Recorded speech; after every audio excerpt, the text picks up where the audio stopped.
그 애는 말을 못하지만 억압돼. 억압이 돼 있다가 자라잖아요. 사춘기가 좀 자랄 좀 되면은 이제 반발하겠죠. 행패를 막 부리죠. 자, 그때 문제는 이거는 부모로부터 이제 항상 우리는 부모로부터 애들이 모델링을 합니다. 부모를 그냥 못 만난다고. 부모가 아버지가 아이를 사랑하지 않은 사람은 자식을 못 봤다고. 아버지가 자식을 갖다가 이렇게 막 포근한 애를 꼭 자라서 지는 안 그래야지 하면서도 똑 닮아서 그래 하는 거예요. 자, 봐요. 자, 부모로부터 이걸 받는 걸 모델링이라. 모델링. 부모 모델링이라고 해요. 부모 모델링. 그 다음에 두 번째는 뭔가 하면 학대나 억압으로부터 부모로부터 모델링 되는 경우도 있지만 두 번째는 뭔가 학습하는 경우. 이게 문제예요. 봐요. 자, 사춘기 좀 되면 애들이 건들건들 하지요.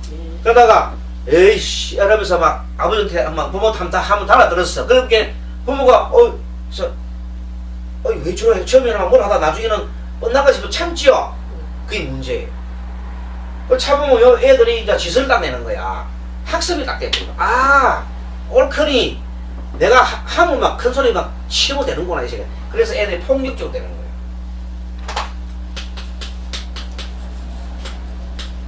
그래가지고 술 먹으면 이제 폭발하거든요. 알겠습니까? 술까지 먹으면 술 먹었을 때 첫 술 먹었을 때 제일 잘해야 되는데 첫 술 먹었을 때 행패 부리면 개패듯이 패야 된다 그랬어요. 옛날 말이 있어요. 첫 술 먹잖아요. 술 먹고 애가 막 정신없이 행패 부리잖아요. 이때는 완전히 개패듯이 패야 된다 그랬어요. 그래야 고쳐진다. 그래 그걸 안 고치면 평생. 이야 세상에 돈 짱만하구나 이래가지고 못 고치는 거예요. 참 그 사람들 교육하기가 때릴 패도 안 되고 안 펴도 안 되고 그런 거예요. 참 어려운 거예요. 이게.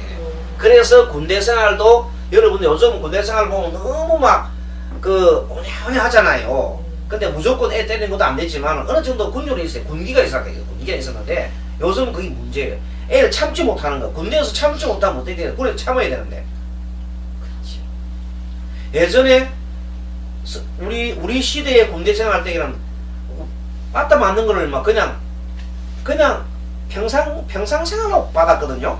그리고 이거 뭐 당연히 받는 거다 이 생각하고 막 한 대 맞지 이런 생각하고 말았는데 지금은 그런 전혀 허용하지 않잖아요. 그죠?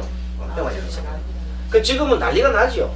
근데 그만큼 세대도 차이도 나고 이 가치관도 바뀐 거예요. 사람이 왜 누구한테 우리가 맞을 일이 없다 이렇게 하는 거예요. 그것도 맞는 말입니다. 맞는데 아무튼 지금 학습할 때 이걸 술 먹고 막 해서 애를 갖다가 그냥 오냐 이래 하면 안 된다는 거예요. 처음에. 그래서 처음 그때 호되게 해줘야 아이고 술 먹고 난 다음에 내가 이렇게 개판 치면은 누구한테 맞아 죽겠구나 하는 생각하면 절대 안 한다 그럽니다.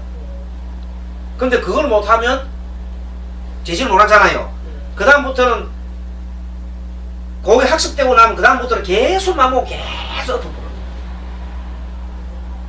그런 사람들이 많습니다. 그래서 참 이게 그렇게 해서 잘 안 돼서 이런 경우는 결국은 정신과 병원 치료 받아야 됩니다. 정신과 병원 치료 안 받으면 그렇게 길러져 가지고 맨날 술 먹으면 마누라 두드리 패고 자식 때리 패고 그런 사람이 돼버려요. 그러면 그 밑에 애는 또 오래 불맞습니다. 끊임없이 반복되는 그것이 이게 학습되고 유전되는 거예요. 어리석지요? 어리석은 한 생각이 뭐냐면 제일 먼저 문제는 뭔가 하면 아이를 때리 패야 된다는 생각 있잖아요. 아이를 사랑으로 가르치는 게 아니라 때리 패야 된다는 그 생각이 가장 나쁜 생각, 처음에 가장 나쁜 생각.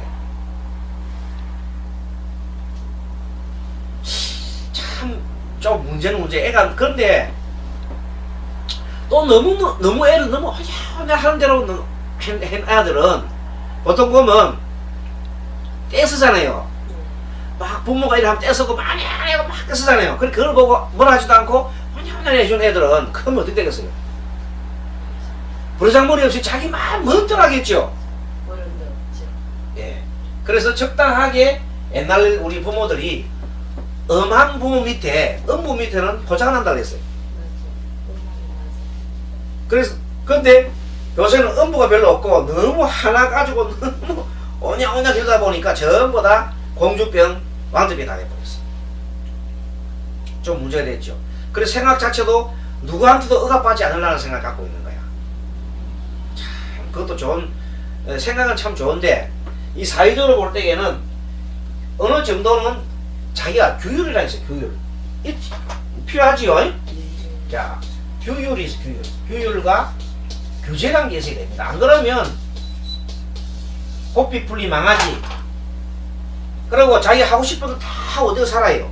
자기 하고 싶은 거 사는 게 맞는 거예요? 아니면 좀 자기 하고 싶은 걸도 좀 이렇게 제지해야 됩니까? 아, 그래 돼. 그게 인간이에요. 욕망을 있는 그대로 다 표현하고 살면 안 돼요. 니 뭐든지 하고 싶다 해라. 그럼 그건 아예 죽이는 거예요. 그럼 어떻게 해야 됩니까? 자기가 할 도리를 해줘야 되죠. 너가 하되 다른 사람한테 피해 안 주게 해라. 너의 권리를 주장하지만 다른 사람의 권리를 침해해서는 안 된다. 어릴 때부터 그렇게 길러야 되는 거예요. 그래서 항상 도덕적인 그런 도덕적인 걸 길러줘.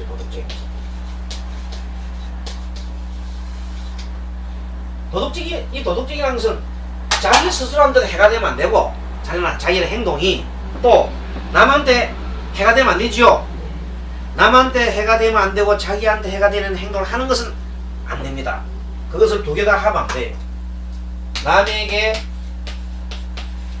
해를 끼치는 것, 또 자신에게도 해를 끼치는 이런 것은 악업이야, 악업. 그걸 하면 안 돼요. 그런 의미에서 화내는 것도 상대편한테 해를 끼치죠. 자기 스스로한테도 좋아요, 나빠요? 안 좋아요. 그래서 화를 내지 말라는 거예요. 화를 나긴 나더라도 일단 이 화를 조절하는 법을 배워야 돼요. 그래서 우리가 처음에 이 습관화 된 것을 조절할 수 없을 때는 화가 나면 화난 걸 알아차리라 그랬죠? 그럼 먼저 알아차려야 되는 거예요. 제일 중요한 게. 지가 화를 내는지도 모르고 그냥 설치는 사람 많거든요. 이 분노 조절을 실패하는 사람들은요, 화를 막 내고 막 온갖 싸움 벌이고 막 패고 그냥 난장판 만들어 놓고 하는 사람 자기 정찰도 몰라요. 실질적으로 자기 몰라요. 기억이 안 나요. 그런 정신적인 그것도 일종 질환입니다. 정신질환. 그래서 지금 그런 사람들이 갑자기 가다가 감지면서 막 그냥 손살처럼 막 그냥 차를 달고 막 아무데나 달리버리죠. 차 타고 가다가 아무데나 막 광장에 막 뛰드는 버리잖아, 차를 가지고. 그리고 뭐 갑자기 칼 들고 가가지고 아무나 보고 막 이렇게 하는 사람 있잖아요. 분노 조절을 못하는 사람이 있어요. 그래서 중요한 것은 이 학대 억압을 못할 때, 그리고 학습 이 폭력도 어느 정도는 따끔하게 제지를 좀 해야 됩니다. 그래서 어떤 사람이 그러잖아요. 정말로 애를 잘 키우는 방법은 애가 다른 애를 때렸잖아요. 그랬을 때 그냥 애를 갖다가 경찰에 집어넣는 거예요. 진짜 부모는 그 아이를 많이 키우려면 그래 해뿌려야 걔가 정신 똑바로 차리지. 할 때마다 계속 빼주잖아요. 그래 못 쓰는 사람이 된다. 음할 때는 음악에 다스리는 것이 맞습니다. 그런데 이제 문제는 뭔가 하면 우리 어른들이 생각을 아이한테 완전하게 이래 해라고 막 강요하는 건 안 돼요. 서로가 선은 선, 분은 분 이렇게 서로가 타협을 해야 되거든요. 그러니까 무조건 강요를 하는 건 안 돼요. 무조건 강요를 하게 되면 이제 이 정도 학습을 해가지고 폭력이 된 정도 된 아이들 그 정도 되면 이미 찾기가 어렵거든요. 그럼 참 이런 경우는 잘 그걸 해서 설득을 시키고 이걸 교육을 잘 시켜야 되는 거예요. 안 그러면 정말 살기가 어려운 애가 되는 거예요. 화를 잘 조절할 줄 모르면 안 돼요. 그래서 특히 이 분노 조절을 이걸 잘 못하면 나중에 분노 조절을 실패하면 직장 생활이 굉장히 어렵겠죠. 예? 직장생활만 어려운 게 아니라 결혼생활도 어려워요. 어떻게 부닥치죠. 한 2년 전에 어떤 부산에 있는 어떤 분이 상담을 선생님한테 해봤어요. 28살짜리 애가 있는데 평상시에 화를 너무 잘 낸다는 거야. 어떤 뭐 별거 아닌 것 같고도 화 팍팍 내고, 그 다음에 또 직장에 가서 술만 먹으면 완전히 난장판을 부린다는 거예요. 그래서 도저히 우리 그 애를 갖다가 어떻게 할 수가 없다. 그래서 이제 병원에 가봐야 되는 이제 하면서 스님한테 얘기했을 때 그 사람 보고 물어봤어요. 혹시 얘는 아저씨가 집에 아저씨가 그 사람이 좀 어릴 때 어떠냐?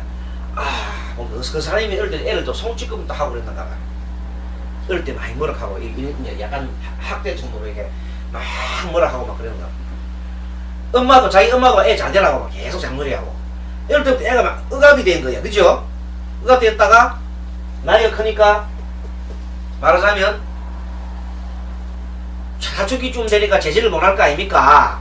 그래가지고 막 밖에 나가서 친구들끼리 술 한잔 먹고 하다가 싸움도 하면서 막 일하다 보니까 술만 먹으면 막 거칠고 약간 좀 병적이 돼버렸어. 부모로서 큰 문제지요. 장가도 보내야 되고 앞으로 직장생활을 쫓겨나면 어떻게 했으면 걱정이 태산 같은 거야. 그때 일단 이런 아이를 만난 것도 부모 만난 것도 인연이 있어 만났지요.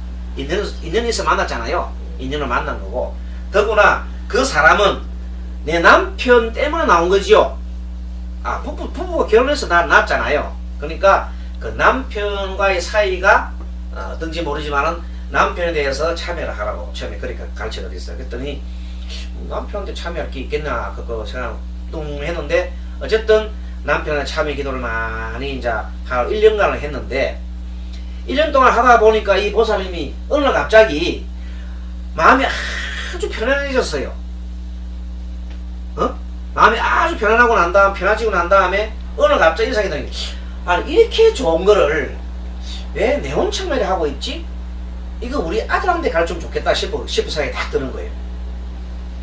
그래가지고 아들한테 한번 얘기해서, 야, 나 이 벽가도라는 걸 배웠는데, 남한메탑을 벽가도 배웠는데 니 한번 해봐라. 이거 1년 하고 나니까 엄마가 너무 마음 편하고 좋다 이렇게.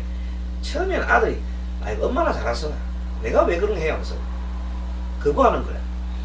근데도 엄마가 자기가 너무 좋으니까 틈틈에 나오면 너무 좋다 계속 그랬더니 몇 달 지났더니 아들이 하는 소리가, 엄마 아이 귀찮아 죽겠네, 틈만 나면 내보고 그 연구를 하라 하네. 도대체 그게 뭔데? 가져온다. 그래가지고 그래 이렇게 하는 거라고. 그럼 니는 많이 하지만 나는 하루 6천번 하는데 이거 1000번만 해라 했더니, 어떻게 하는 건데? 물어보긴 이제 하는 대로 해서 쓰고 절을 하라 했더니, 한 번 더 해보더니 1000번 이거는 너무 쉽다, 이거는 싱겁네, 좀 더 하면 안 되느냐. 아이고 더 해라 했더니 하루 2000번을 했어. 2000번을 하는데 오래 하지도 않고 열심히 애가 이제 처음 하는 게 좀 재미있기도 하고 막 그래. 2000번씩 남한미터를 했는데 한 10일 떡 했는데 하루 밤에 꿈을 딱 꾸는데, 꿈속에서 자기가 딱 꿈인가 생신가 딱 하고 있는데 다리가 이렇게 포개진, 자기 말고 다른 다리가 하나 포개진 게 보여요. 시커먼 게 꿈속에서. 깜짝 놀고 봤더니 지 다리가 아니야. 나무 다리가 하나 자기 위에 덮어져 있는 거야. 그래 꿈속에 쫙 보고 있으니까 그 다리가 싹 빠져나가는 걸 봤는 거예요. 그런데 희한하게 그 꿈 꾸고 난 다음에 얘가 평상시 하고 있는 그 어떤 이 화내는 거 있잖아요. 그 마음이 싹 사라져버린 거예요. 그리고 얼마 안 가서는 술 먹을 때 지가 그렇게 하는 거 있잖아요. 그걸 지 스스로가 알아차림 돼가지고 보는 거야. 보고 난 다음부터는 안 하게 되는 거예요. 그래서 뭔가 아마 이걸 통해서 꿈속에서 아까 저게 빠져나갔다는 거는 일종의 자기 아닌 다른 어떤 영일 수도 있어요. 자기 아는 다중인격 중에 다르게 나가면서 이제는 자기 스스로가 자기를 보는 거야. 관찰하게 됐단 말입니다. 기도하면서 그래가지고 지금은 열심히 막 수행하면서 엄마하고 같이 수행하면 그 집안에 다 하고 있는데 잘 되고 있어요. 이걸 통해서 뭘 할 수 있냐면 이 수행의 초점이 알아차림이죠. 그래서 연불을 하다 보니까 연불을 계속하면 사람이 집중하지요. 집중하다 보니까 자기 마음을 자기도 모르는 사이 자기 마음을 알아차림하지요. 그런 현상이 나타나는 거예요. 그래가지고 이제 자기 하는 말 하는 행동이나 또는 말이나 이런 것을 스스로 보게 되니까 그것을 제지를 할 수 있어. 그래서 오늘 강의는 책 봅니다. 설명 23페이지 부처님의 가르침 내용 불교란 무엇인가 나오지요. 거기서부터 지난번 쭉 공부한 것이고요. 거기서 보면 불교란 부처님의 가르침을 말합니다. 여기 있죠. 23페이지 그런 거 처음에 한 줄 정도는 끊어놨어요. 불교란 부처님 가르침을 말한다. 했죠? 그 다음에 붓다 선언했습니까? 신의련 학고 숙면 우연 다 했지요?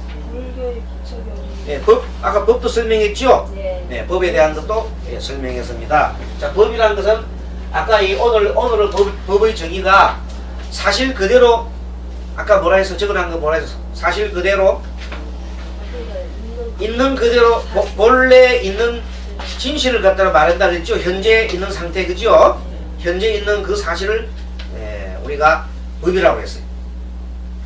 본래 있는 진실을 발견하는 것이 깨달음은 뭐냐면 깨달음은 본래 있는 사실을 갖다가 그대로 발견하는 것. 적어놓으세요. 깨달음이란 본래 있는 진실을 발견하는 것. 불교 기준 위에다가 깨달음 적어놓으세요.